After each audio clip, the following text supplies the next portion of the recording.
അതെ അതെ, രാവിലെ ഈവനിങ് ഫ്ലൈറ്റ്. അല്ല, ഏതാ ഈ പുതിയ ഇറക്കുമതി? കയ്യിലും കാലിലും പാന്റ് ഇട്ടിട്ടുണ്ടല്ല. അതെ അതെ, ഓക്കെ ഓക്കെ, ഞാൻ വിളിക്കാം. Good morning. ആണാ? ആരാ മനസ്സിലായില്ല? ഞാൻ അബ്ദുല്ല, ദുബായ് അബ്ദുല്ല.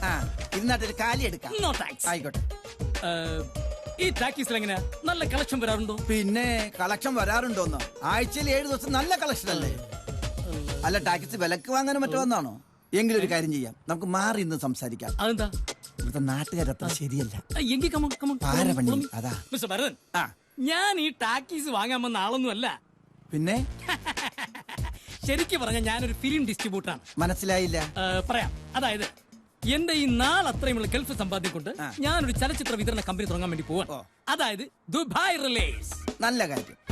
ആദ്യം കൊച്ചു കൊച്ചു തമിഴ് പടങ്ങൾ എടുത്ത് വിതരണം ചെയ്യാനാണ് ഉദ്ദേശിക്കുന്നത്. അതിന്റെ ഭാഗമായിട്ട് കേരളത്തിലെ മുഴുവൻ തിയേറ്ററുകളും സഞ്ചരിച്ച് അവരുമായിട്ടൊരു ബന്ധമുണ്ടാക്കാനുള്ള ശ്രമത്തിലാണ്. ഈ ടാക്കീസില് പണ്ട് ടൈറ്റാനിക് സിനിമ കളിച്ചപ്പോ കപ്പലിന്റെ പകുതി ഭാഗം സ്ക്രീനിലും മറ്റേ പകുതി ഭാഗം കുഞ്ഞിന്യാസന്റെ മതിലേലും ആയിരുന്നു. അങ്ങനത്തെ തിയേറ്ററാണ് പടം കളിപ്പിക്കുന്നത്. ആട്ടെ, ഏതാ ആദ്യത്തെ സംരംഭം? എൻ പൊണ്ടാട്ടി അവനുക്ക് ലവർ. കൊള്ളാം. ഏപ്പടമാണല്ലേ? തമിഴ്നാട്ടിൽ തുടർച്ചയായി 365 ദിവസം ഓടി സൂപ്പർ ഹിറ്റായ സെക്സ് പടമാണ്. പക്ഷെ ഈ പടം ഇവിടെ കളിപ്പിക്കുന്നു എനിക്ക് തോന്നണില്ല. അത് നിങ്ങളാണോ തീരുമാനിക്കുന്നത്? അതെ. എങ്ങനെ? നിങ്ങൾ ഈ പടത്തിന്റെ പേരും പറഞ്ഞ് അവളന്മാരുടെ പടി ചവിട്ടിയാലുണ്ടല്ല, അവളന്മാരെ ചൂലെടുത്ത് നിങ്ങൾ അടിച്ചോടിക്കും. പിന്നെ നിങ്ങളുടെ പൊണ്ടാട്ടിക്ക് നിങ്ങളുണ്ടാവില്ല, നിങ്ങൾ വേറെ ലവർ അന്വേഷിക്കേണ്ടി വരും. ശരിക്കും? ശരിക്കും. പക്ഷേ മിസ്റ്റർ അബ്ദുള്ള, നിങ്ങൾ നിരാശപ്പെടണ്ട. അധികം താമസിയാതെ എന്റെ മുതലാളി മൂർക്കമ്പറമ്പിൽ പാപ്പച്ചൻ ഇവിടെ ഒരു തിയേറ്റർ പണിയും. അവിടെ ഞാൻ കളിപ്പിക്കും ഉദ്ഘാടന ചിത്രമായിട്ട്. സെക്സ് പടം കാണാനുള്ള ഇവിടുത്തെ ജനങ്ങളുടെ അവകാശം ഞാൻ സഫലീകരിച്ചു കൊടുക്കും. ഒരേ ബഹുമാനപ്പെട്ട ഭരതൻ, താങ്കളെ പോലുള്ളവരെയാണ് ഈ നാടിനും ഞങ്ങളെ പോലുള്ളവർക്കും ആവശ്യം. ബഹുമാനപ്പെട്ട അബ്ദുള്ള, തൽക്കാലം പോയിട്ട് 3 മാസം കഴിഞ്ഞു വാ. അപ്പോഴേക്കും ഈ ടാക്കീസിന്റെ സ്ഥാനത്ത് മൂർക്കമ്പറമ്പിൽ ടാക്കീസ് ആയിരിക്കും. ബഹുമാനപ്പെട്ട ഭരതൻ, അപ്പോൾ നമുക്ക് ഉദ്ഘാടന ദിവസം കാണാം. ശരി ബഹുമാനപ്പെട്ട അബ്ദുള്ള. എങ്കിൽ ഞാൻ പോയിട്ട് വരാം ബഹുമാനപ്പെട്ട ഭരതൻ. പോയിട്ട് വരൂ. ഞാൻ കണ്ടില്ലായിരുന്നെങ്കിൽ ബഹുമാനപ്പെട്ട അബ്ദുള്ള അവളന്മാരുടെ അടിയും കൊണ്ട് ടൈയും കോപ്പും ഇല്ലാതെ ദുബായിലേക്ക് തിരിച്ചു പോകേണ്ടി വന്നേനെ. പാവം. എന്റെ നാട്ടുകാരനായ ഉണ്ണികൃഷ്ണല്ലേ ഇവൻ? ഇവനെന്താ ഇവിടെ? സിനിമ തുടങ്ങാൻ സമയമായില്ലല്ലോ. എന്തായാലും ഈ കൊല്ലത്തിൽ ഇവൻ എന്നെ കാണണ്ട. വാച്ച് ചെയ്യാം, കാര്യങ്ങൾ അറിയാലോ. മോളെ തച്ച് കഴിഞ്ഞെങ്കിൽ ആ തുണി ഞാൻ വാങ്ങിച്ചോണ്ട് വരാം കേട്ടോ. വിമലെ, ഈ പ്രാവശ്യത്തെ ചിട്ടി ഞാൻ പിടിക്കും കേട്ടോ. ഇത് നമ്മുടെ അപ്പുറത്തെ വീട്ടിലെ ഉണ്ണികൃഷ്ണൻ. വരൂ. വലിയ പണിയൊന്നുമില്ല. ഈ 15 17 ആക്കണം, ഈ 22 25 ആക്കണം. എത്രയാ കൂലിന്ന് വെച്ച് കഴിഞ്ഞാ ഐഡമ്മയോട് പറഞ്ഞാ മതി. ഇത് നിസ്സാര പണിയാ, ഇതിന് കൂലിയൊന്നും വേണ്ട. അത് പറ്റില്ല. ആരും ഞങ്ങൾക്ക് വേണ്ടി വെറുതെ ജോലി ചെയ്യരുത്. അതെനിക്ക് ഇഷ്ടമുള്ള കാര്യമല്ല. എന്നാ തുടങ്ങിക്കോളൂ.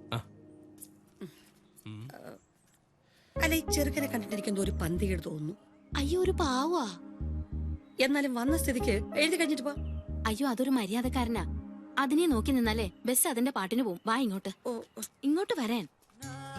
ഹലോ, കുറച്ച് മണ്ണെണ്ണ വേണമായിരുന്നു. ഇന്ന് 3 ആളെയും പരിചയപ്പെട്ടിട്ടെന്നെ കാര്യം. മിക്കവാറും അവൾ ഇനിയും വരും. വെയിറ്റ് ചെയ്യാം. എന്താണെന്ന് കണ്ടുപിടിച്ചിട്ട് തന്നെ കാര്യം. മണ്ണെണ്ണ, കുറച്ച് വേസ്റ്റ് തുണിയും കൂടെ. ഇതൊക്കെ പണിക്ക് വരുമ്പോ കൊണ്ടുവന്നൂടെ? അയ്യോ, ഞാൻ പണിക്കാരനൊന്നുമല്ല, നെയ്ബറാ. പേര് ഉണ്ണികൃഷ്ണൻ. ഞാൻ ചോദിച്ചില്ല. ഇനി വേറെ വല്ലതും വേണ്ടി വരുമോ ആവോ? വേണ്ടി വരും. എന്തോ ഉണ്ണികൃഷ്ണ, വേഗം പണി തീർത്തിട്ട് പോവാ നോക്ക്. ഒരു എഴുത്തുകാരൻ വന്നിരിക്കുന്നു. ഓർഡർ കൊടുത്തത് ഒരാൾക്ക്, കൊണ്ടുവന്നത് മറ്റൊരാൾ.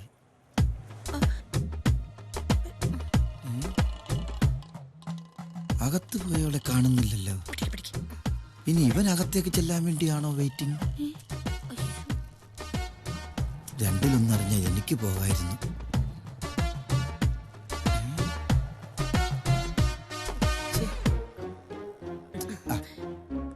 വെറുതെ അയ്യോ പരദൂഷണോ ആപ്പോഴെങ്കിലും പോരാഞ്ഞിട്ട് പൊളിച്ചോടാൻ തുടങ്ങിയോ? അല്ല വരാതി. അയ്യോ അയ്യോ, എന്റെ കണ്ണിന് മുളക് പൊടി പോയേ. ആരെങ്കിലും വെള്ളം ചായോ? വിളിക്ക്. അയ്യോ, പോകുന്ന പോക്ക് കണ്ടില്ലേ? നിലാവത്ത് അഴിച്ചുവിട്ട കോഴിയെ മാതിരി. കൊറേ നാളായി അവനോട്ടൊന്നും കൊടുക്കണോന്ന് വിചാരിച്ചിട്ട്. ഈ നാറിയാ നമ്മുടെ പോസ്റ്റൊക്കെ രാത്രിയിൽ വലിച്ചേറി കളയുന്നത്. ഏതായാലും കൊറേ കാലത്തേക്ക് അവന്റെ ശല്യം ഉണ്ടാവില്ല, ഉറപ്പാ. ബസ് കിട്ടാത്ത തിരിച്ചു വന്നത് അവന്റെ യോഗം, മുളക് യോഗം. ഡാ എന്താ അവിടെ? മണ്ണെണ്ണ എടുക്കാനാ. എന്നാ കിട്ടിക്ക് പൊക്കൂടെ? വിമലേ, ഏ ഓ ദാണ്ടെ. വാ നമുക്ക് വീട്ടിൽ പോയി ചായ നല്ല കടിയൊക്കെ കുടിച്ച് സ്വസ്ഥമായിട്ട് സംസാരിക്കാം. അത് വേണമെന്നില്ലേട്ടാ, ഇവിടെ വെച്ച് തന്നെ നമുക്ക് പറയാം. ശുഭകാര്യങ്ങളാണ്, അപ്പൊ പിന്നെ സ്വസ്ഥമായിട്ട് ഇരുന്ന് വേണമല്ലോ സംസാരിക്കാൻ. വേണ്ട, കമലാസൻ ചേട്ടൻ പറയുന്ന ഏത് കാര്യവും നടന്നോണ്ട് പറയാം. പറ. എന്നാ പിന്നെ പറയാല്ലേ. മിടുക്കൻ, അതിലുപരി ദൈവവിശ്വാസി, വിവാഹിതൻ, തന്റേതല്ലാത്ത കാരണങ്ങളാൽ ഒരു കുട്ടി ഉണ്ടായിപ്പോയി. അയ്യോ അത് കൊള്ളാലോ. നിയമപരമായി ബന്ധം വേർപെടുത്തി ഫ്രീ ആയിട്ട് ഇപ്പൊ 10 വർഷമായി. വിമല എന്ന് കേട്ടപ്പോ ഒറ്റ പിടുത്തവാ, പിന്നെ വിടുന്നേ ഇല്ല. എന്താ ചേട്ടാ, പിടിക്കാനായിട്ട് അയാളെ ഞാൻ കണ്ടിട്ട് പോലും ഇല്ല. ആര് പറഞ്ഞു കണ്ടിട്ടില്ലെന്ന്? കണ്ടിട്ടുണ്ട്. കഴിഞ്ഞ ആഴ്ച ടാക്കീസിൽ വന്നപ്പോ ഈ വിമലെ മതി വരുവോൾ അയാള് കണ്ടു. അത് പിന്നെ എനിക്കൊരു സ്വൈര്യവും തന്നിട്ടില്ല. എന്തുവാ ആലോചിക്കട്ടെ. പിന്നെ രണ്ടും കിട്ടാണെങ്കിലും നിങ്ങൾ തമ്മിൽ നല്ല സിങ്കാണ്, ചേർച്ച. തിരുവമ്പാടി പാറമേക്കാവും പോലെ. തൽക്കാലം തിരുവമ്പാടി അവിടെയും പാറമേക്കാവ് ഇവിടെയായിട്ട് നിൽക്കട്ടെ കേട്ടോ. അല്ല പിന്നെ പോലെ പോയല്ലേ, അങ്ങനെ അങ്ങ് പോയാലോ. കമലാസ് ചേട്ടാ, ഒരുപാട് ജോലി ഉണ്ടെന്ന് ചെന്നാട്ടെ. എനിക്കങ്ങനെ പോകാൻ പറ്റുമോ? നിങ്ങൾ 4 ആളുടെ കാര്യത്തിൽ എനിക്കുണ്ട് ചില ഉത്തരവാദിത്വങ്ങളൊക്കെ അല്ലേ ഇടൂ. പിന്നെ ഐഡമേ കുറച്ച് ഉത്തരവാദിത്തം എടുത്തേ. എന്താ വിമല ഇത്? ചേട്ടൻ കൊടുത്തു വിടട്ടെ. എന്നാ അത് എന്തോ ഇത് ചോദിച്ചാലും 10,000 1000 ഒക്കെ ഇങ്ങനെ എടുത്ത് അങ്ങ് തരുവാ. വേണ്ടേ? അത് പിടിക്ക്. എന്നാലും അനുകൂലമായിട്ടൊരു മറുപടി. ഒരുപാട് സമയം കിടക്കല്ലേ ചേട്ടാ, തൽക്കാലം ചേട്ടൻ ചെന്നാട്ടെ. ദേ എന്നെ വാശി പിടിപ്പിക്കരുത് കേട്ടോ. കുറെ നാളായി ഞാൻ ഈ ടാക്കീസിൽ കയറി ഇറങ്ങാൻ തുടങ്ങിയിട്ട്. നിങ്ങൾ 4 പേരുടെയും കല്യാണം നടത്തിയിട്ട് ഈ കമലാസനൻ പളനി പോയി ഈ തലമുട്ടയടിക്കും. അയ്യോ ഇതിനകത്ത് ഇനി എന്തോന്ന് അടിക്കാൻ. എന്നാ പിന്നെ മീശ എടുക്കല്ലോ. ഇനിയിപ്പോ അയാളോട് ഞാൻ എന്തോ പറയും. ഈ പേരും പറഞ്ഞ് 4 ദിവസമായിട്ട് 4 ഫുൾ ചിക്കനും അടിച്ചിട്ട് നിക്കുക. അയ്യോ ഇതുങ്ങൾ എന്നെ കൊല്ലും.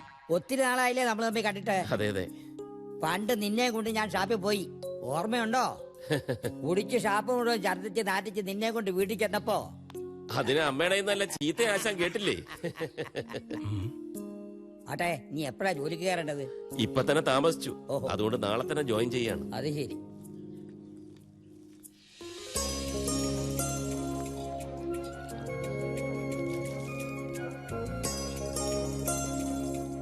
വേണു നാട്ടിലെത്തിയ വിവരം വിമല അറിഞ്ഞോ?